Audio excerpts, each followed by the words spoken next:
A gente vem acompanhando o seu trabalho na Câmara dos Deputados e você é um parlamentar que vem tendo projetos de destaque dentro do parlamento. A gente vem sempre noticiando isso aqui. Acontece que vários destaques que vêm saindo na mídia, eles saem da política e vão para outro âmbito.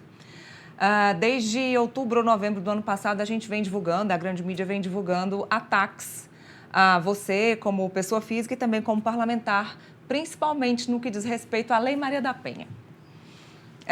A última notícia que a gente viu foi no último sábado de uma decisão do Supremo Tribunal Federal de mandar essa decisão específica para a primeira instância, para que você seja julgado na primeira instância, num caso em que a mídia divulgou sendo da sua ex-noiva, a Ana Rosa, mas que você acabou me dizendo que não era. Então, a gente queria que você explicasse para a gente que a mídia acabou divulgando isso de forma errada. O que acontece? Eu tive um problema com a minha ex-noiva, a gente passou por uma fase, né, que teve aquela acusação da Maria da Penha, e que isso hoje está completamente parado, esse processo, até porque não tem como prosseguir um processo que não tem fatos. E eu tive um outro problema que eu não posso comentar porque está em segredo de justiça, e que esse problema me trouxe até um pedido de prisão dentro do STF. Por um embasamento, inclusive eu disse para você o que era naquele momento. Inclusive através de uma mensagem de WhatsApp completamente descabida. Os horários eram completamente diferentes. Eu recebo às 18h10 da noite um ofício do oficial de justiça que eu não poderia me comunicar com uma determinada pessoa. Só que eu tinha mandado uma mensagem às 5h20 da tarde questionando uma outra situação. A pessoa pegou essa mensagem, achando que eu estava quebrando essa decisão, que eu nem tinha conhecimento, e o advogado dela mandou para o juiz pedindo a minha prisão. O juiz da primeira instância de Santa Catarina encaminha para o STF nega primeiro, porque junto à minha defesa encaminhou todos os fatos que desmentiam a narrativa criada por esta pessoa, e acabou que o STF devolve isso para a primeira instância. E aí todos os jornais acreditam este problema a Ana Rosa Schuster, quando não é. A Ana Rosa não tem nada a ver com esse processo, inclusive o processo em que Ana Rosa e eu fazemos partes, ela como pessoa acusadora e eu como réu, está parado, literalmente parado. A Ana Rosa, provavelmente, eu nunca mais tive contato, está tocando a vida dela e acabou. Eu acho que todos os fatos que foram apresentados de minha parte à justiça nesse processo foram suficientes para dizer, não tenho que tocar esse processo para frente, esse processo não tem cabimento e nem sentido. Então, deixar muito claro aqui hoje que o processo que a mídia agora divulgou como sendo da Ana Rosa Schuster, minha ex-noiva, não tem nada a ver, é um outro processo que eu não posso divulgar porque está em segredo de justiça, aí eu vou incorrer em crime. Mas é um processo que trata de violência da mulher? É um processo que trata não de violência da mulher, ele trata de uma medida restritiva solicitada por um motivo que nem eu sei até hoje, o que levou esse pedido. Porque essa pessoa que entrou com esse processo, o nosso contato é bem superficial. Então, se trata apenas de um menor e nada mais. Mas qual é o motivo que você entende que essa pessoa esteja querendo levar à tona todo esse processo? Olha, eu vou te dizer o seguinte, eu estou com um problema muito sério com essa pessoa, até por questões financeiras. Eu pago hoje, mensalmente, descontado em folha, R$ 5.300 de pensão.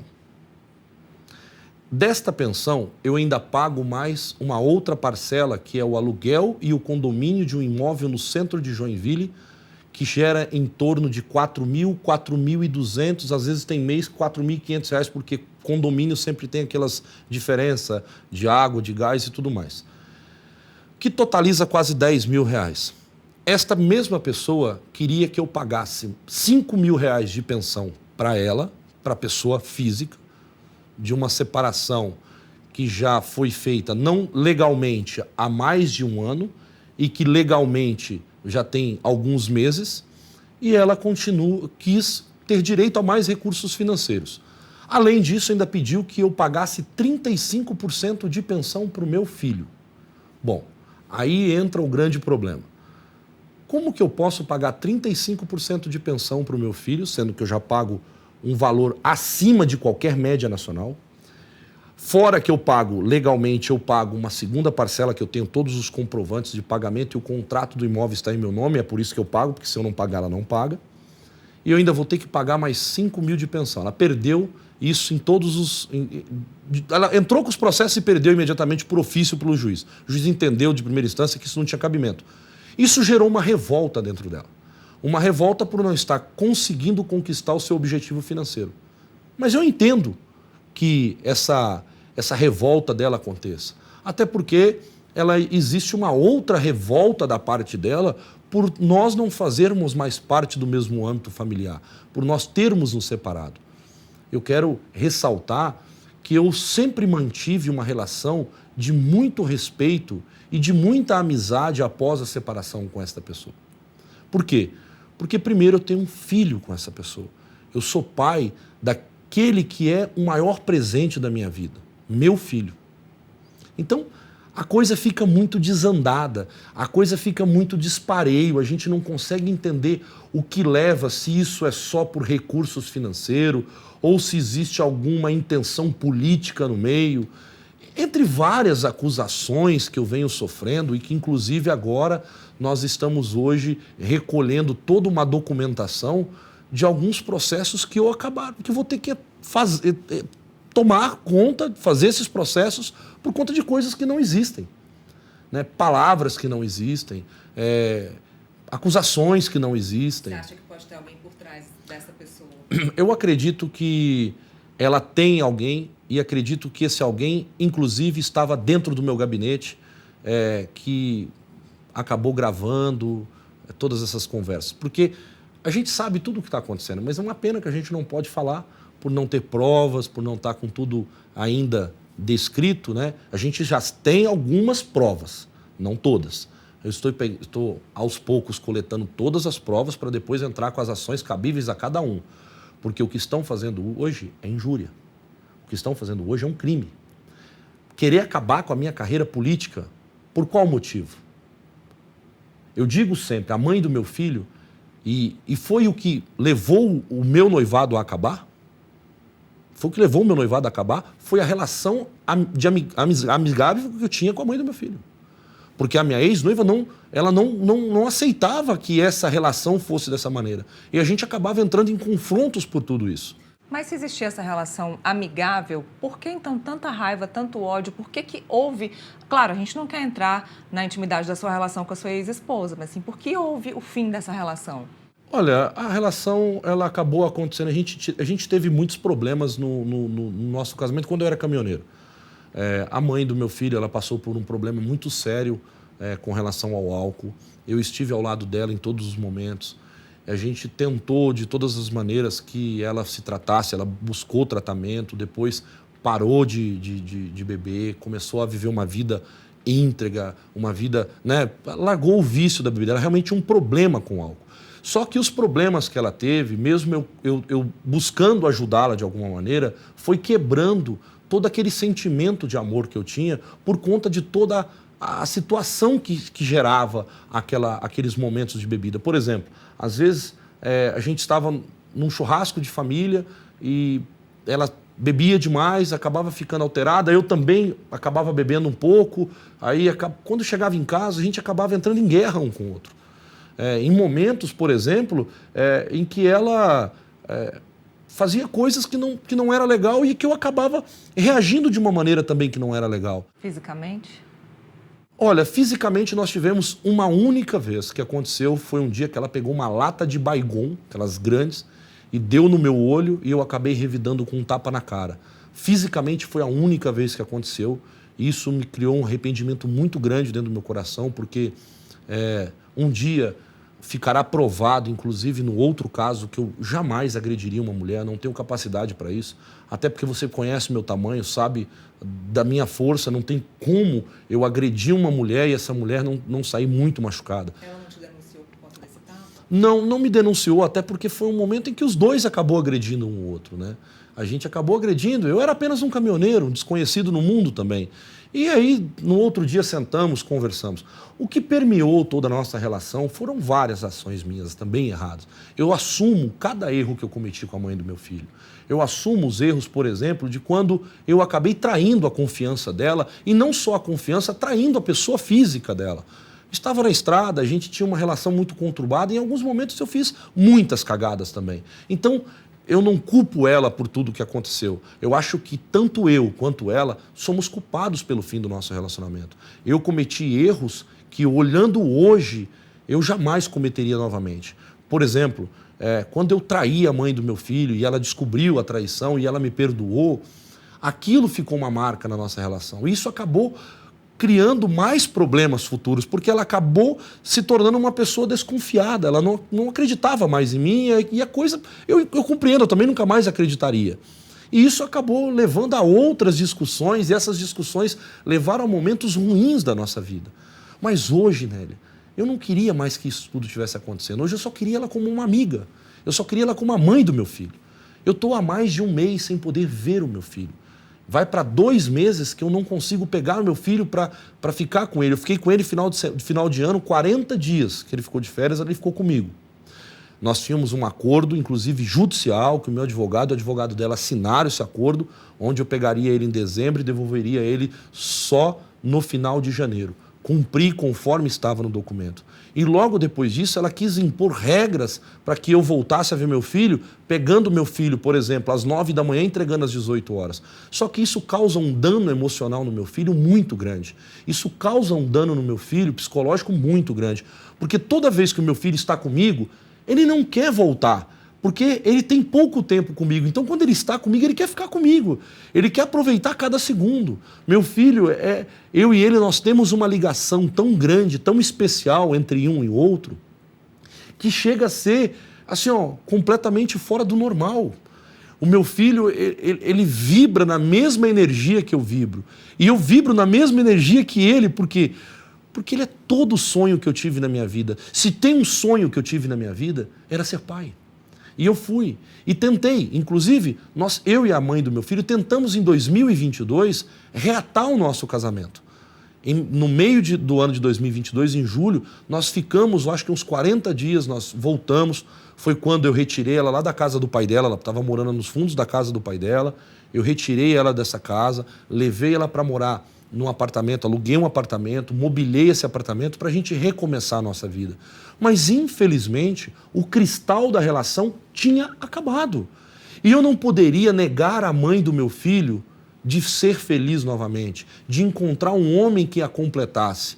E eu também não podia me negar naquele momento de viver isso. Por quê? Porque naquele momento eu também estava apaixonado por outra pessoa, que a gente tinha se separado e que eu ainda não tinha esquecido e que eu não ia conseguir esquecer, porque existia um sentimento profundo entre eu e a minha ex-noiva. Então tudo isso gerou esse momento ruim, e que é um momento que não era necessário para chegar a esse momento de ataques, por exemplo, nas redes sociais. Eu ia dizer isso, assim, você me diz claramente algumas vezes que se sente muito atacado nos últimos tempos, e a gente viu várias matérias mesmo falando sobre esse assunto. E é bom a gente destacar que é um segundo caso de agressão que vem imputando contra você. Exatamente. Então, é muito importante que você explique para a gente que é um segundo caso de agressão, mas que é um segundo caso de agressão que tem uma justificativa. Exato. Talvez, se eu não tenho acesso a essa parte do processo, não tive, nem questionei meu advogado, ele que cuida disso, mas se for isso, é uma coisa lá de 2017. Talvez seja 2017, não, 2017 minto. Meu filho nasceu em 2021. Meu filho nasceu em 2021. Se foi isso, foi alguma coisa de 2020, alguma coisa desse tipo, mas de um momento em que ambos viviam uma relação conturbada. Mas você se arrepende. Muito. E jamais, assim, eu não quero expor a mãe do meu filho. Eu jamais vou aqui falar sobre o que nós vivemos no mais íntimo, no mais profundo. Claro. Não vou fazer isso. A única coisa que eu posso dizer para vocês é que a mãe do meu filho, ela é uma pessoa que eu só quis o bem dela. Por exemplo, eu criei 3 filhos que não são meus. Ela não recebia R$1 de pensão do pai dos filhos dela. Na verdade, para ela receber esse dinheiro, anos depois que a gente estava junto, ela teve que entrar na justiça e mesmo assim foi um parto para um oficial de justiça conseguir entregar uma intimação para a pessoa. Hoje você tem uma medida protetiva, você não pode chegar perto dela. Não posso chegar perto dela, não posso me aproximar da casa dela e fica muito difícil, inclusive, para que eu consiga ter acesso ao meu filho. E ela usou essa agressão para ter essa medida protetiva? Então, eu não sei, mas eu acho que não, porque se ela fosse usar essa agressão, ela teria que falar a data que ocorreu a agressão. Ela ia falar 2020, 2021, sei lá quando foi isso aí, eu não me lembro, que foi uma cena ridícula, horrível entre nós, mas se ela fosse usar isso, ela ia ser negada. Eu ia dizer, mas pera lá, 2020, 2021, não tem como aceitar mais já prescreveu o caso. A não ser que tenha alguma coisa agora. O que ela usou para essa medida protetiva, existe uma tal de uma... Ela, numa parte lá do inquérito, eu acho que deve ter alguma coisa que leva a isso. Eu não sei como está em segredo de justiça, e eu também, mesmo que eu soubesse, eu não poderia falar, mas eu realmente não sei. Meu advogado, ele é muito sucinto comigo, ele fala, cara, tem problema demais, eu vou te passar o que é necessário sobre esse processo. Mas hoje, o que eu vim realmente, e queria deixar claro para você e para todos que vão assistir, é que o Zé Trovão não é nenhum santo. O Zé Trovão não é ninguém perfeito. O Zé Trovão não é o herói que veste capa. Eu não sou herói de nada. Eu sou um brasileiro comum. É igual a qualquer pai de família, igual a qualquer ser humano que comete erros, que comete falhas, que tem uma vida pregressa antes da política, mas que manteve sempre uma honestidade acima de tudo, um respeito acima de tudo. Se formos falar hoje sobre, como você já me perguntou, o que leva a mãe do teu filho a talvez querer criar todo esse dano na sua vida, eu acho que talvez seja uma tristeza por não estar vivendo esse momento ao meu lado. Não sei se é isso. Algumas pessoas me relatam de casos, por exemplo, que ela diz para pessoas na rua que, inclusive, eu maltratava os filhos dela. E eu disse, cara, mas por que fazer isso? Para que dizer essas coisas? Não, e é bom lembrar que ela também é do PL. Ela é uma peça importante lá em Joinville. Ela, na verdade, não mais. Não né? mais, mas foi. Ela foi do PL, inclusive eu tive que pedir para que a direção do partido tomasse a atitude de retirar, porque eu disse, olha, eu estou tendo um processo com uma pessoa que está dentro do PL, que era presidente do PL Mulher, e eu não posso que isso continue assim. A gente não pode ter dentro do nosso partido, na direção do partido, dentro da minha cidade, uma pessoa que hoje eu tenho um processo judicial que eu não posso me aproximar dela. Como que eu faço para ir no evento? Quem vai no evento? A presidente do PL ou o parlamentar do PL? A gente tem que Então, ela deixou o partido por um pedido seu. Ela deixou um partido por um pedido meu à direção, eu expliquei o caso, falei, olha, porque eu não podia mais me aproximar dela. Como que seria um evento do PL? Ela ia fazer o quê? Chamar a polícia para me prender? Olha, ele se aproximou de mim, mas o evento é do meu partido. Quem tem hoje, dentro do partido, a autoridade legislativa sou eu. Então, se tem um evento, quem tem que estar lá sou eu. Então, a gente acabou, o PL, inclusive, entendeu o consenso, o corpo jurídico do PL falou, não, realmente não tem como, se tem uma medida protetiva, nós vamos ter que retirar ela do PL.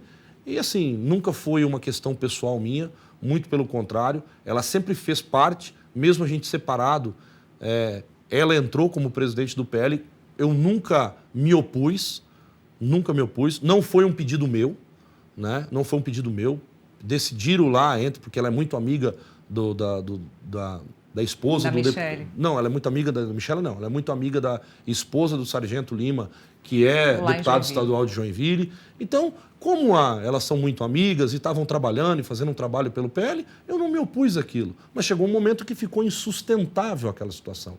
E hoje está se tornando uma coisa mais insustentável, porque essa guerra que está sendo criada e que ela pode falar o que for, vai fazer mal só para uma pessoa. Não é para mim e não é para ela.